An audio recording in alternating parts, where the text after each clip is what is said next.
Amis de la place des Vérités, bonsoir. C'est Noël, dans cette période importante pour de nombreuses personnes de par le monde. Donc nous allons étudier la crèche de Noël et son symbolisme à travers un tableau de Jérôme Bosch.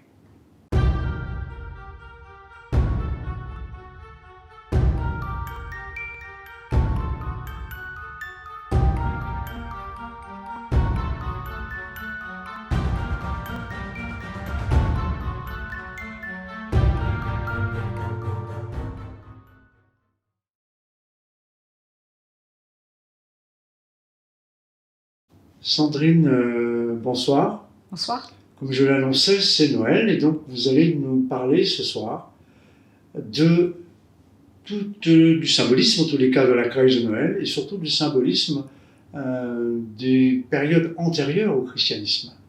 Tout à fait.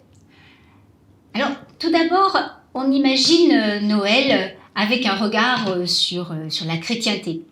Mais en fait, la chrétienté, notre crèche chrétienne, notre Noël chrétien, a quand même d'autres origines et quand même est issu de, on peut appeler ça presque un syncrétisme, de multiples traditions antérieures. Alors, la première de ces traditions, la plus importante, c'est laquelle? L'Égypte. Allez, on commence par l'Égypte. À tout bien, tout honneur.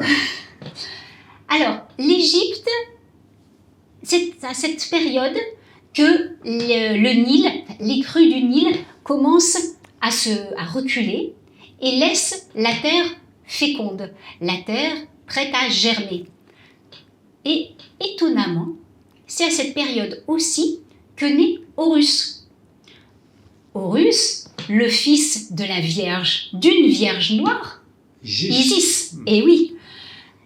Et on va l'appeler Horacti ou Ré-Horacti. Et en fait, ça représente la lumière du monde. Rien que ça. Donc, voilà. Déjà, on est une première tradition. Et puis, dans la mythologie nordique, donc au niveau des Scandinaves, il y a la fête de Yule. Cette fête, elle dure sur une petite semaine. À ce moment-là, en fait, c'est Baldur qui revient du royaume de Hel. Royaume de Hel, c'est le monde des morts.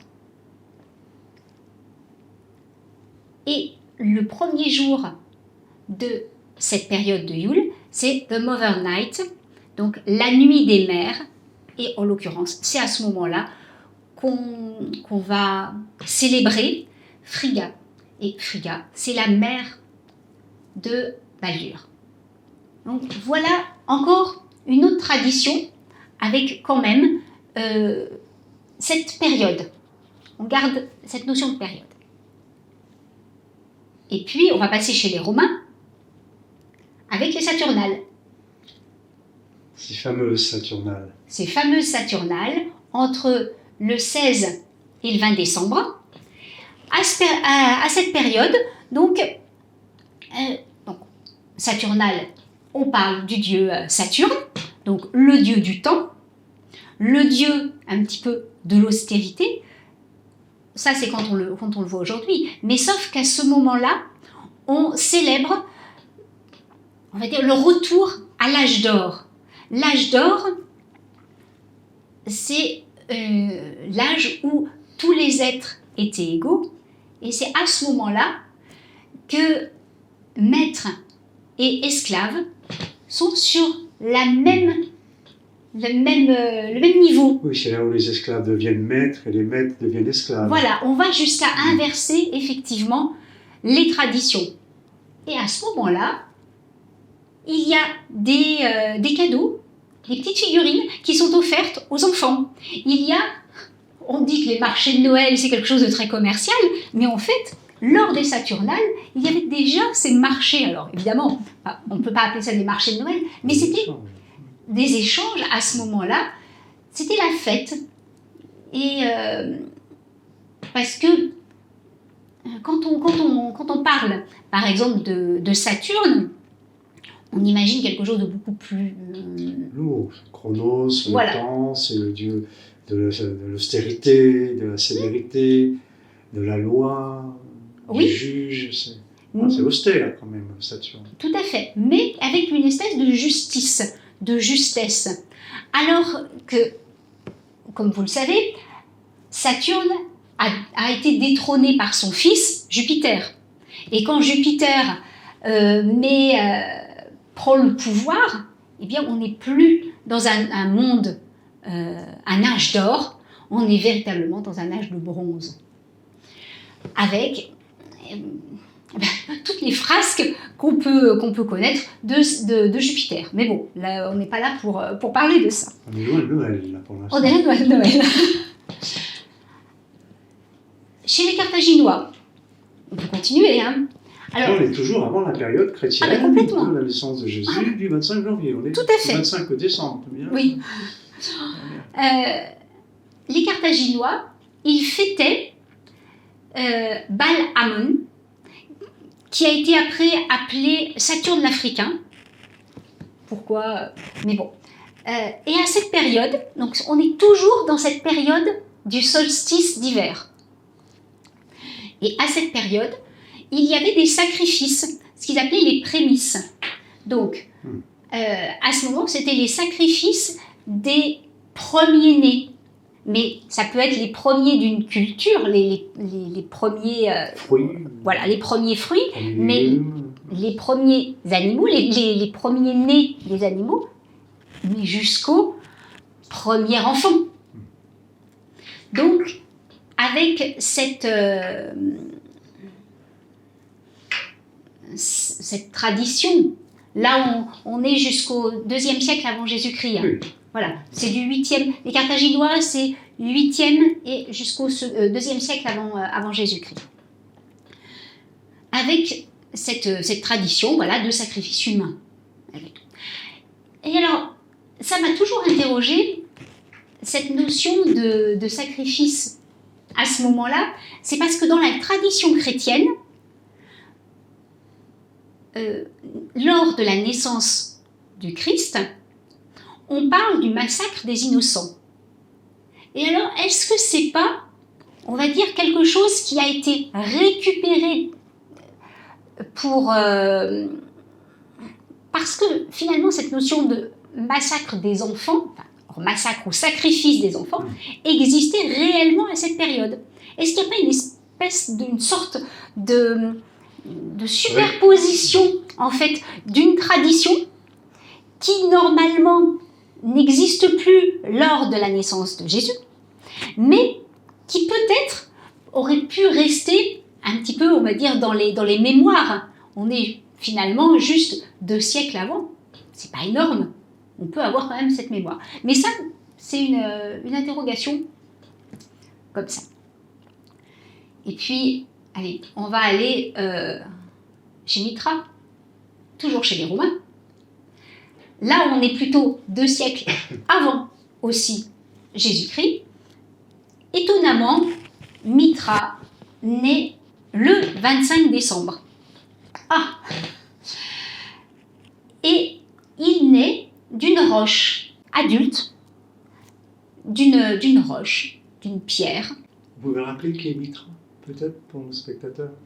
Alors, Mithra, c'est un dieu qui a été vénéré donc pendant toute une période, donc avant le christianisme. C'est celui qui va régénérer quand même la terre. Il y a une notion de régénération de la terre. C'est celui qui va tuer le taureau, qui va sacrifier le taureau pour revivifier. Mais on pourra faire quelque chose sur Mithra, peut-être à un autre moment. Là, on va essayer d'avancer jusqu'à notre crèche. Donc, notre fameux Mithra, donc né tout habillé, tout homme, avec une épée, une torche et un bonnet phrygien. Et alors, ça, on va pas en parler plus que ça maintenant, mais je lance la perche à peut-être d'autres intervenants de la place de vérité pour nous faire le lien avec l'alchimie. Parce que le bonnet phrygien, c'est véritablement le bonnet de l'alchimiste. Et puis, quand même, Mitra est un dieu solaire. Parce que, d'ailleurs, il va combattre Sol et il va devenir Sol Invictus, le soleil invaincu. Donc, si on le remet un petit peu dans son contexte, c'est un dieu solaire, donc c'est le soleil, c'est la lumière, qui naît de la pierre. On est complètement dans l'alchimie. Et c'est en 354, après Jésus-Christ, évidemment, qu'est véritablement décidée la date de la naissance de Jésus. Parce qu'avant cette date, la naissance de Jésus était célébrée le 6 janvier. L'épiphanie, pour nous aujourd'hui. Et aujourd'hui, c'est l'épiphanie, effectivement. Et donc c'est le pape Libère et l'empereur Constantin qui vont décider en fait de cette date. Pourquoi ? Bien, pour superposer avec tout ce que vous venez de nous dire, toute cette tradition. Cette tradition, tout à fait. Cette tradition, on va dire, païenne, hérétique, à un moment pour eux. Parce qu'on est, à ce moment-là, en 354, le IVe siècle, la philosophie chrétienne commence à prendre véritablement sa place. Constantin, c'est un roi chrétien. Un empereur chrétien. C'est une date qui a été fixée plusieurs centaines d'années après. Ben, presque 4 siècles après. C'est ça. C'est-à-dire le 25 décembre, de cette date fixée arbitrairement, enfin, avec quand même des références, mais ce n'est pas, le jour de la naissance de Jésus. Ben, non. Ah, on a le droit de se poser la question. Quand même. Tout à fait. Et d'ailleurs, après, c'est l'empereur Justinien, en 529, qui va faire de cette fête une fête obligatoire et une fête chômée. Donc, il faut attendre le 6e siècle pour que véritablement la place de Noël prenne une place assez similaire à celle que l'on a aujourd'hui.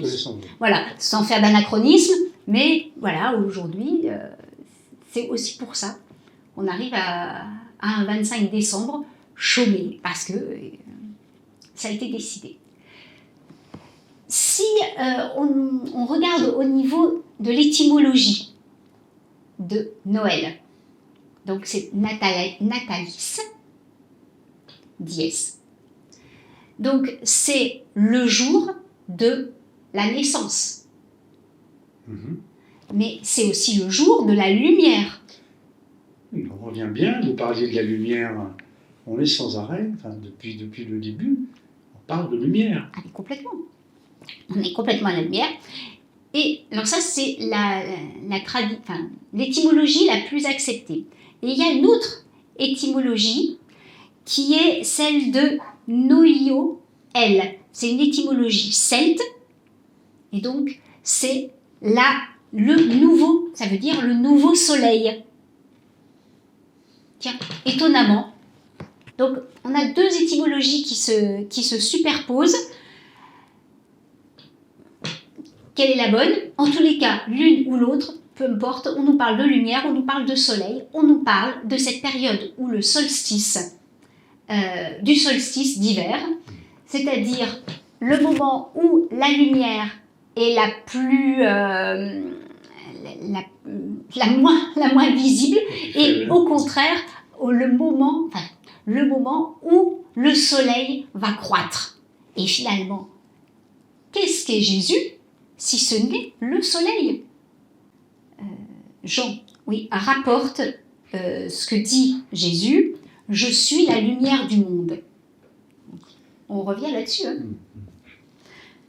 On a quand même, dans la tradition, un enfant qui naît dans une étable Et cette étable pourrait être, par rapport aux évangélistes qui ne sont pas tous complètement, on va dire, raccord par rapport à ça, c'est une étable qui pouvait être dans une grotte.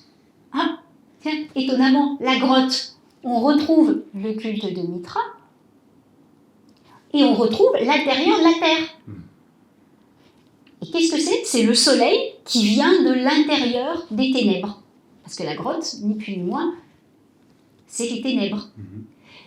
On a exactement la même chose avec Baldur qui revient du royaume de Hel, du royaume des morts.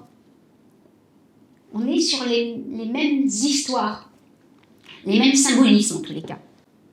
Alors, nous allons parler peut-être un petit peu plus du symbolisme de la crèche avec le tableau donc, de Jérôme Bosch, l'adoration des mages. Alors, Jérôme Bosch a fait plusieurs tableaux sur l'adoration des mages. Là, il y en a un qui existe, c'est un triptyque. Là, ça, c'est pas le triptyque, c'est pas celui qui est le plus connu, mais c'est sans doute celui qui est le plus hermétique. Voilà, symbolique, ésotérique. Donc, le voilà, ce tableau. Mais d'abord, on va commencer par une description. Qu'est-ce qu'on voit? On voit en haut dans le ciel une étoile à 6 branches.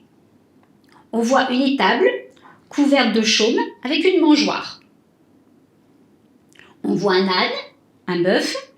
On voit un corbeau et une colombe dans une fenêtre. On voit Joseph et Marie avec Jésus. On voit une coupe sur une table. On voit un roi noir avec de la myrrhe, un roi blanc avec de l'encens et un roi rouge avec de l'or. Donc, ce roi rouge porte une épée et en arrière-plan, vous voyez donc les moutons sur le côté droit. Tout d'abord, on va s'intéresser donc à l'étoile. L'étoile qui est, à n'importe quelle étoile, c'est une étoile à 6 branches. Donc, l'étoile à 6 branches, comment elle est composée? Elle est composée d'un triangle tête en l'air et d'un triangle tête en bas, enchevêtré. C'est un des symboles du roi Salomon. C'est le sceau de Salomon, tout à fait. Mais c'est aussi l'étoile de l'hermétisme. Et l'étoile qui pourrait correspondre à ce qu'Hermès Trismégiste, l'alchimiste, l'hermétiste, peut-être le plus connu, tout ce qui est en haut est comme ce qui est en bas. Donc là déjà, le ton est donné. Si on revient sur le nom d'Hermès Trismégiste, qu'est-ce que c'est? C'est tri, donc c'est 3. Donc Hermès, le 3 fois grand. Hermès, le 3 fois maître. Hermès, le 3 fois mage. Et voilà. Et là, on a les 3 rois mages. Donc. Oui, je crois que j'ai évoqué le roi noir, le roi blanc, le roi rouge. Enfin, tout à fait, oui, tout à fait. Alors, sur le tableau, effectivement, le roi blanc, c'est celui qui est agenouillé. Le roi noir, c'est celui qui est noir, habillé en blanc. Donc, qui a déjà la promesse de ce qui va se passer après. Et le roi rouge, c'est celui qui est debout, habillé en rouge. Donc, à travers ce que vous nous dites sur ces rois mages, on est donc dans le grand œuvre alchimique. Complètement. Et c'est l'art royal, le grand œuvre alchimique. L'art royal, c'est l'art où l'esprit est roi. Et donc, on a l'œuvre noire, l'œuvre blanc et l'œuvre rouge. Si nous nous attardions un petit peu plus, finalement, sur ces différents rois mages. Qu'est-ce que vous en pensez? On Mais peut y aller? oui, ce serait, je pense qu'il est très intéressant. On n'est toujours pas on parlait toujours pas de Jésus, mais on sent que c'est le personnage central, mais finalement les autres personnages sont aussi importants. Tout à fait. Mais Si parce que... Pardon. Si ce n'est plus dans le sens du symbolisme. En fait, pourquoi tout ce qui est autour est peut-être presque plus important que l'enfant Jésus, c'est que finalement, le principe de départ, on le connaît. Jésus, c'est la lumière. La lumière, elle sort de la terre, voilà, simplement, de la grotte. Donc ça déjà, c'est ce principe. Et Jérôme Bosch va étayer finalement avec ce tableau toute l'alchimie, tout le symbolisme qui va autour. Parce que, oui, finalement, c'est assez rapide de dire, ben voilà, Jésus, c'est la lumière. On le retrouvera d'ailleurs par rapport à la chandeleur. Qu'est-ce qu'on fait pour la chandeleur? C'est une crêpe. Une crêpe, elle ressemble à quoi? À un soleil. Voilà. Quand on parle d'un ostensoir, qu'est-ce que c'est? C'est un soleil. C'est l'hostie, c'est le rond, au centre de l'ostensoir qui a des rayons, ni plus ni moins, c'est un dieu solaire. C'est le dieu solaire par excellence, Jésus. Donc, une fois qu'on a dit ça, dans l'absolu, on a presque tout dit. Et des rois mages qui sont censés, dans la tradition, simplement venir se recueillir, le reconnaître Jésus, non, ils viennent apporter tout le symbolisme alchimique de la naissance de Jésus. Oui, et c'est ça. Et c'est là qu'on va développer un petit peu. C'est pourquoi les rois mages arrivent à ce moment-là et, par leur offrande, attisent le processus alchimique. Donc, Balthazar, le roi noir, donc il représente évidemment l'œuvre noire. Il offre à Marie la myrrhe. Et chez les anciens Égyptiens, la myrrhe, elle servait à l'embaumement des défunts. Donc ils sont déjà prophétiques. C'est-à-dire, il dit déjà à Marie, ton fils sera roi, mais il sera mort. Il y a deux éléments dans l'offrande de la myrrhe. Et alors, chez les alchimistes, ce moment donc, de l'œuvre noire a un nom particulier, c'est le corbeau. Tout à l'heure, dans la description, je vous ai parlé d'un corbeau. Pourtant, on dit que le corbeau n'est pas beau, enfin, c'est pas un oiseau. Alors, je pense que vous allez nous démontrer le contraire. Parce qu'en fait, alors, une fois que le processus alchimique est engagé, il en ressort une matière qui est appelée le beau corps. Beau corps, corbeau. Donc, l'association, en fait, de l'alchimie, du mot alchimie, le beau corps, à l'oiseau, se fait presque automatiquement. Surtout qu'en plus, on parle d'une notion de volatile. Voilà. L'oiseau est volatile. Il y a une colombe dans le tableau de Jérôme Bosch. Est-ce que c'est l'alter ego du corbeau? C'est l'étape suivante. Et oui. Voilà. Là, on est dans l'œuvre noire. Toujours. Quand on arrivera à l'œuvre blanc, eh bien, on verra la colombe. Après Balthazar, le roi noir, nous allons parler du roi blanc, Melchior. Donc, ce roi blanc, il offre l'encens.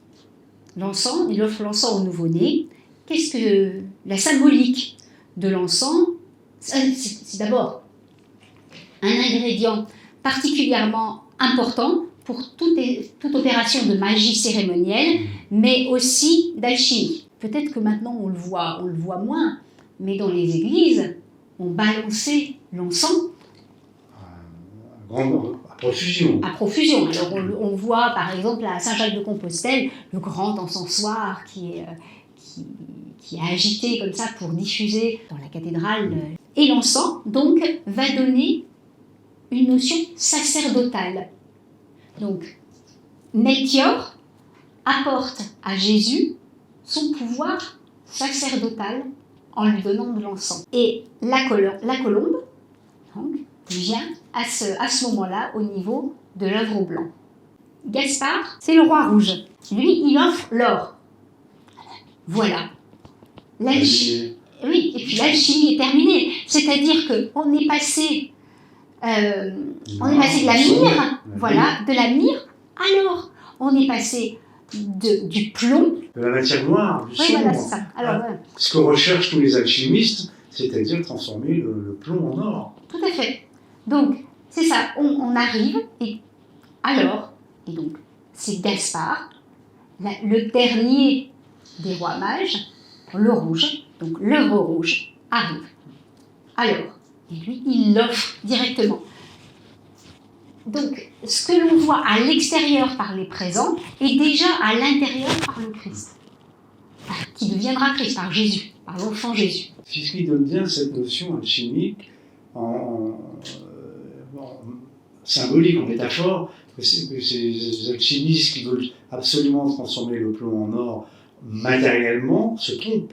C'est trouver la lumière intérieure en soi, c'est faire sortir de soi cette lumière endormie depuis des années et des années et des années. On peut le voir comme ça. Mais tout à fait. C'est le but de l'alchimie. La première transformation, elle est sur soi. Elle est intérieure. Voilà. Donc, en fait, donc, à ce moment-là, Jésus est bien assimilé à la pierre philosophale. Il amène la lumière. Il est là pour éclairer le monde. C'est ça. Et d'ailleurs, c'est une pierre philosophale en devenir. Parce que pour l'instant, on a bien un enfant. S'il n'est pas abouti encore. Et puis en plus, on est à ce moment-là où la naissance du soleil, la renaissance du soleil, il faut jamais perdre en fait, de vue cette période. On est sur ce solstice, hein. Donc on n'est pas encore au solstice d'été avec le grand soleil rayonnant qui sera après, qui est la lumière du monde. On la retrouve à ce moment-là. Là, pour l'instant, on est encore à l'enfant, la petite lumière qui va devenir grande. Donc, vous venez de nous parler des rois mages, mais il y a aussi un couple symbolique, Jésus, qui a donné naissance à Jésus, enfin, Joseph et Marie. Je pense que là, vous allez vous éclairer symboliquement sur la puissance de ce couple. Et oui, ce couple, c'est le couple divin. C'est le féminin et le masculin, c'est le soleil et la lune, c'est la reine et le roi. Enfin, voilà, c'est tout ça. Et c'est le couple alchimique qui, par leur union, vont créer la lumière. Là, je vous ai parlé donc du couple. On va peut-être les détailler, en fait. Joseph, il est de la lignée royale, de la lignée de David. On le retrouve d'ailleurs dans l'arbre de Jessé, dans le songe. Jessé qui rêve de cet arbre donc avec David, et qu'il y a quelqu'un qui va arriver de cette fameuse lignée. Donc, Joseph n'est pas simplement le charpentier comme ça qu'on a récupéré. C'est ce que la tradition chrétienne nous donne, c'est-à-dire Joseph, on le met en retrait. C'est comme s'il n'avait aucun rôle, enfin, pas un rôle de père, mais symbolique, c'est tout. Ah oui, en plus, c'est simplement à la limite le conjoint de Marie, pour pas que Marie soit mal interprétée, ne soit pas, on va dire, une fille mère, quoi. Il fallait trouver un père. Et c'est pour ça que c'est important, au niveau symbolique, d'avoir cette image masculine. Elle est vraiment... Parce que une conception qui viendrait uniquement d'un féminin, ça peut poser un petit peu quelques questions philosophiques en tous les cas. Ça peut poser quelques soucis. Donc, et puis en plus, de façon alchimique, parce qu'on est toujours dans l'ésotérisme, on est toujours dans l'alchimie, il ne faut jamais le perdre de vue, en tous les cas par rapport à ce que notre tradition, de la place de vérité, en tous les cas, c'est ça. Tout à fait, c'est ça. Donc, il y a le besoin de l'essence masculine est vraiment là. Et donc, Joseph était assimilé ou surnommé le jeune lion. Ça devrait vous parler. Oui, de la constellation du lion. Je crois qu'il y a un rapport avec ça, dont la principale étoile est Régulus. Et donc, Régulus, ça donne le règne, le roi. Donc, c'est ça.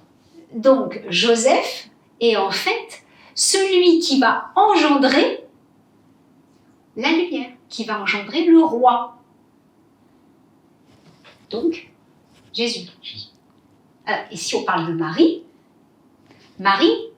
c'est la Vierge. La constellation de la Vierge. Et voilà. Donc l'étoile est Spica. Et l'étoile principale, c'est Spica. Et Spica, c'est le blé.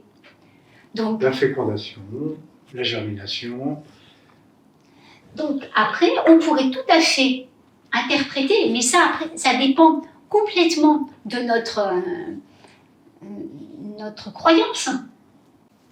C'est peut-être pas Marie la Vierge, mais c'est la constellation de la Vierge. Et alors, petite parenthèse par rapport à ça, il y a des cathédrales Notre-Dame qui sont placées suivant le plan de la constellation de la Vierge. De l'époque. De l'époque. Oui, parce que les étoiles, elles sont, même si on appelle ça des étoiles fixes, elles ne sont pas fixes. Elles ne sont pas fixes, elles bougent quand même un petit peu.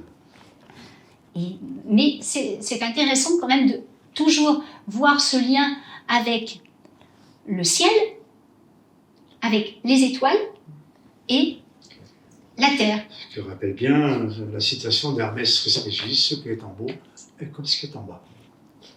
Pour continuer un petit peu avec cette notion de tout ce qui est en haut et comme ce qui est en bas, chaque élément que l'on retrouve dans le tableau a une correspondance avec les constellations.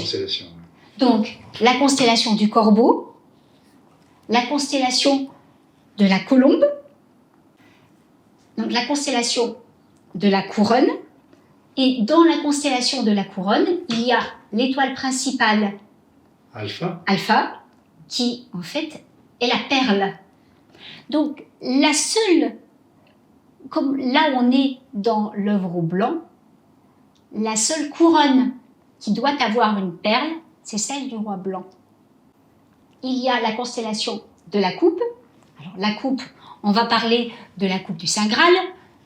Je vous invite à voir donc l'émission qu'on a faite justement à ce propos, donc du Saint Graal, avec la notion de Joseph d'Arimathie, etc., qui recueillera le sang du Christ. Donc là aussi, on est presque dans une dimension prophétique avec la coupe. La table, la constellation de la table.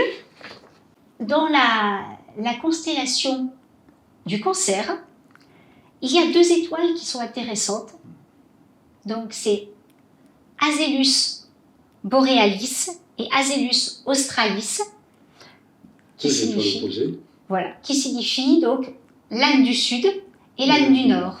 Et très étonnamment, Jésus, dans son histoire, il y aura 2 ânes. Il y a l'âne qui va permettre la fuite en Égypte, et puis l'âne qui va le conduire jusqu'à Jérusalem. Donc, vous me direz, par rapport au Cancer, ça n'a pas beaucoup de lien, sauf que avant, cette constellation, la constellation du Cancer, était nommée constellation de la mangeoire où 2 ânes mangent. Donc elle s'est fondue avec celle du Cancer. Et cette ancienne constellation donc s'appelait Patnée. Or, en grec, Patnée, ça signifie crèche. Donc, l'âne de la crèche est lui-même la crèche, si on le retourne dans ce sens-là. Au regard de ce que vous démontrez, vous analysez, alors bien sûr, il y aura toujours des détracteurs, et c'est normal, des contradicteurs à ce que vous dites, mais c'est quand même très étonnant ce rapprochement entre le symbolisme des constellations, des rois mages, de Jésus, bien sûr de Jésus, mais de Joseph et de Marie. Et je crois qu'il y a un autre personnage très, très intéressant qu'on appelle l'Ouravi. Alors ça, c'est dans les crèches provençales. Donc, dans les crèches provençales. Alors on ne le trouve pas donc, parce que Bosch, il n'est pas provençal pour le coup. Mais il est intéressant que vous nous parliez de ce personnage. Alors, voilà, l'Ouravi, c'est un personnage qu'on retrouve donc dans les Santons, qui a les bras en l'air. C'est le seul dans la crèche qui a les bras en l'air et qui est habillé en noir, en blanc et en rouge. Voilà. Parce que c'est le vieux roi. C'est celui qui a déjà fait tout le parcours. Lui, il est connecté. Alors que tous les autres sont en devenir. Lui, il a déjà fait l'œuvre.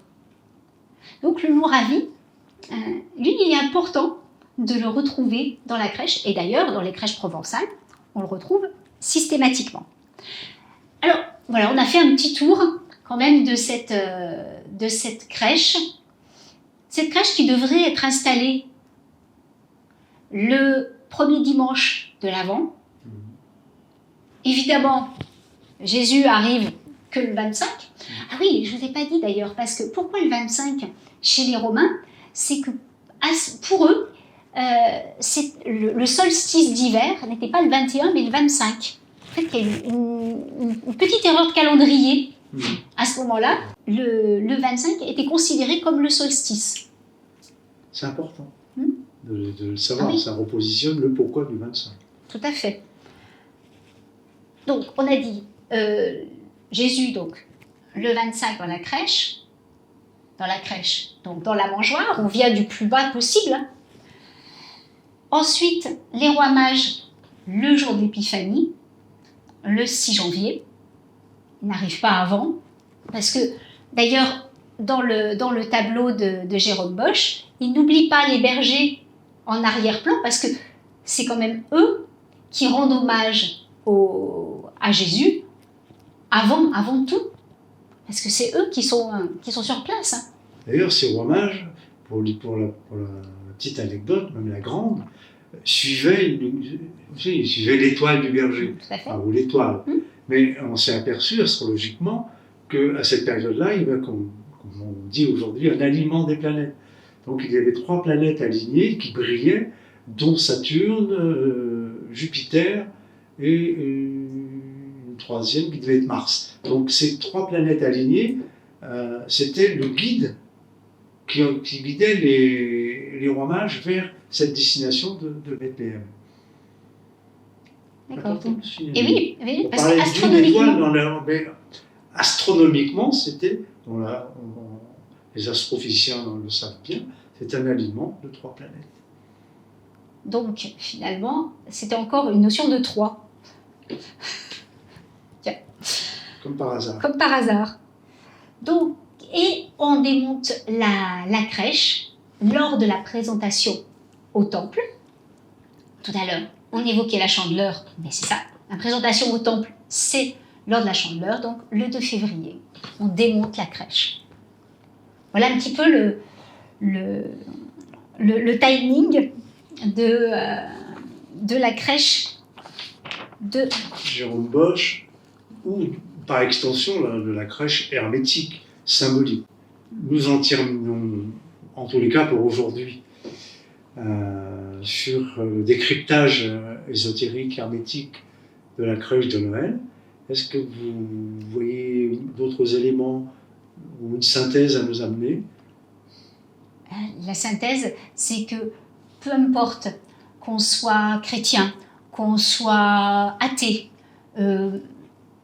peu importe, la symbolique de Noël, elle parle à tout le monde. C'est pas...